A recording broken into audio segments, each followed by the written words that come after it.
What's up everybody, it's Victon here with another Minecraft Dungeons video. This time we're going to be going over everything that you can do once you've beaten the game. This is the time that most people call the endgame in the action role-playing game genre, or ARPG.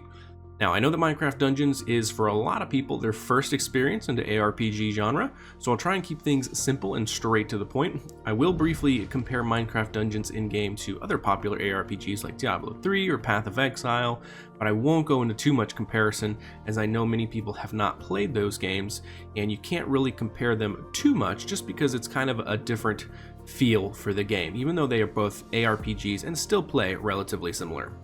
Okay, so before we get started, just real quick, if you do end up enjoying this video, I'd encourage you to check out some of my other Minecraft Dungeons videos and guides and hit that subscribe button and the like button. This is a new channel, so every little bit goes a long way and is greatly appreciated. Alright, so let's get into it. First things first, what is Minecraft Dungeons, or MCD for short? MCD is an ARPG that can be purchased on all consoles, so PC, PS4, Xbox, and the Switch, and it either costs $20 to purchase the full game, $30 to purchase the full game plus the two upcoming DLCs, one that's coming in July and the other in November of 2020, or lastly, you can just pay $1 if you sign up for the Xbox Game Pass, and you essentially are renting the game monthly. But you'll easily be able to beat all the content the game has to offer, and even get into some great in-game content within that 1 month.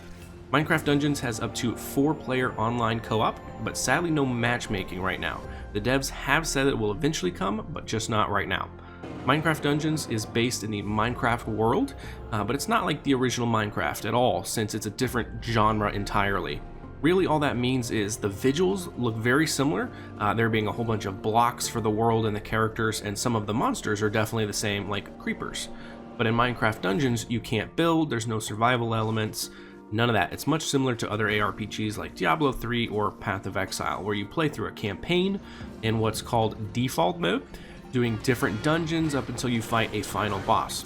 Once you defeat that final boss, which will take you about an hour or two, you unlock the next difficulty, where you go into the campaign again. This time it's going to be called adventure mode.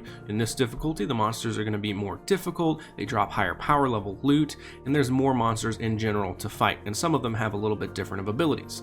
Same concept here, you fight through the campaign, again on adventure mode, then beat the final boss again, which will take about another 2 to 3 hours. Then you unlock the last difficulty, which is apocalypse mode, and fight through the difficulty once and finally more, and beat the final boss for the 3rd time. That difficulty should take you anywhere from an additional 2 to 4 hours. So all in all, if you're just interested in playing the campaign through the 3 difficulties, you will have essentially beaten the game. This will have taken you anywhere from 8 to 20 hours for that full campaign completion, but do note that Minecraft Dungeons, even though at first glance is a very simple game, there's a ton of extra things you can do in the end game. If you're coming from a different ARPG, do know that there isn't as much to do as in Path of Exile or Diablo 3, as this is a new game, whereas those games have had years and years of expansions, and there's also just a lot less to do in comparison to those ARPGs, but there's still a wealth of things that you can easily do to get another 40 plus hours, 50 hours, 60 hours, upwards of hundreds of hours if you're really going into it, which I personally have done. But Victon, what exactly is there to do in in-game? Maybe you want to know before you purchase the game because you're an experienced ARPG player and want to know what to expect before spending any money, or maybe you've already beaten the game and you're loving it and want to know what else there is to do.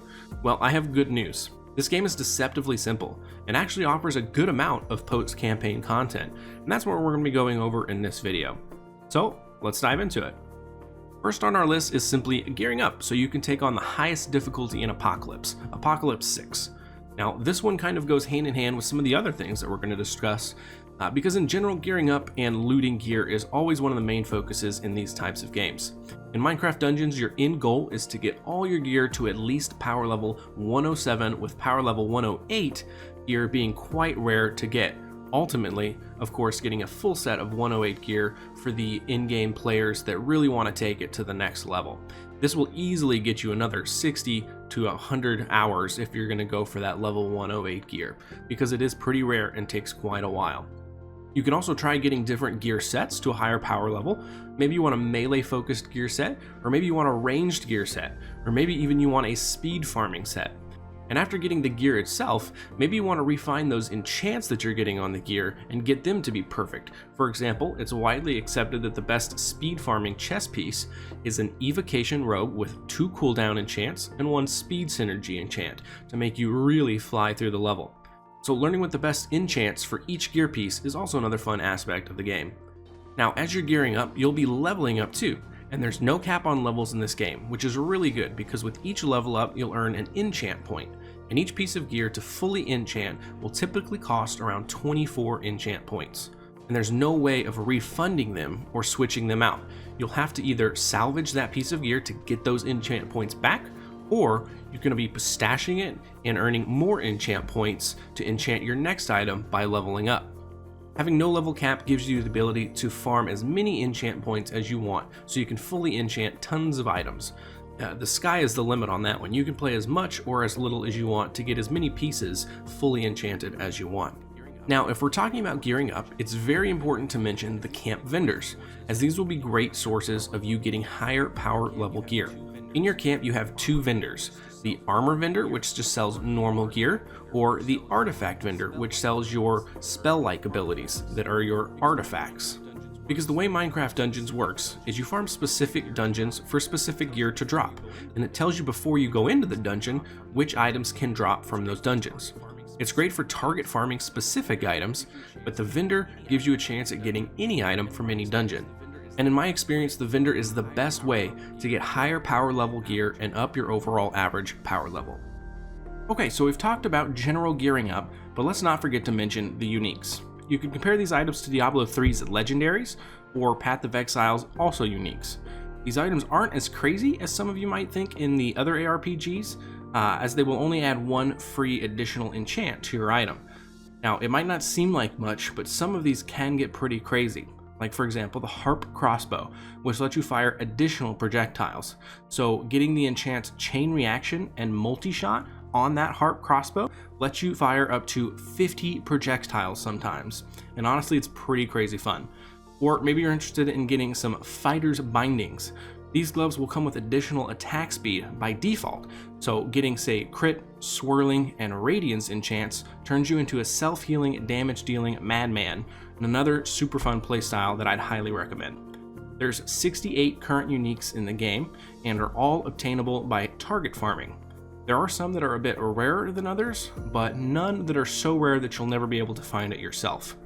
They can add a great extra layer of fun to your preferred playstyle, so get out there and target farm some uniques, and I guarantee you will have a lot of fun doing so.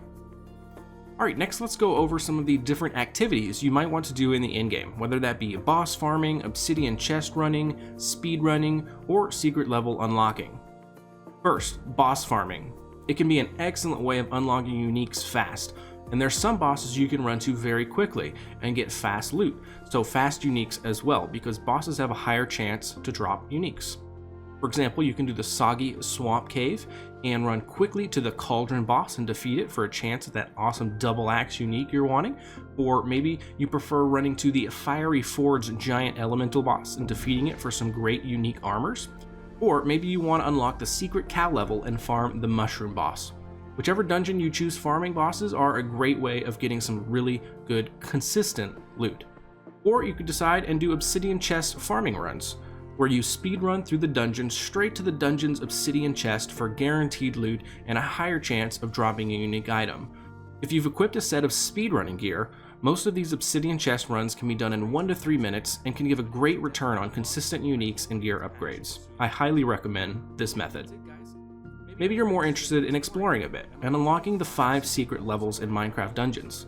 These levels are unlocked by running normal dungeons and then finding a secret area in that dungeon with a scroll that unlocks a brand new secret level. 2 of the 5 are pretty difficult to find as they only spawn randomly in the dungeon, so it might take you 1 run to find or it might take you 50, but either way you'll be rewarded with that awesome new secret level once you finally find it. One of which, Soggy Cave, is the best place to farm gear in the game right now. Also, one of the other secret levels requires you to find a secret rune in each of the 10 different normal dungeons. Once finding all 10 runes, it unlocks the famed and super fun cow level, which is currently the best place to farm XP in the game. And maybe instead of XP farming, you want to farm emeralds. Well, there's a place just for that. Farming the secret level Creepy Crypt, you'll have the best chance at finding a ton of emeralds to then spend at the vendors in camp. Next, there's speedrunning, and my personal favorite. By equipping certain gear combos, you can absolutely fly through dungeons. This kind of goes hand in hand with gearing up fast, because a lot of the speedruns you can do will reward you at the end, whether it being a boss or obsidian chest loot. But for those that don't need the gear, you can compete with yourself or others by running dungeons as quickly as possible from the start to finish.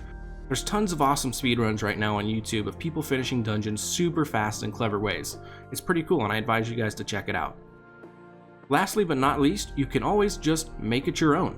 There's 4-player co-op, and if you want to just hang out with some friends playing some dungeons without any stress, just do that. Or if you just want to play casually through the dungeons on Apocalypse 6 yourself, that's totally fine too. That's the best thing about this game in my opinion, is that it's a great new take on ARPGs, just being a little bit more casual than say Path of Exile or Diablo 3, where it's a little bit more hardcore and a little bit difficult to get into as a new player.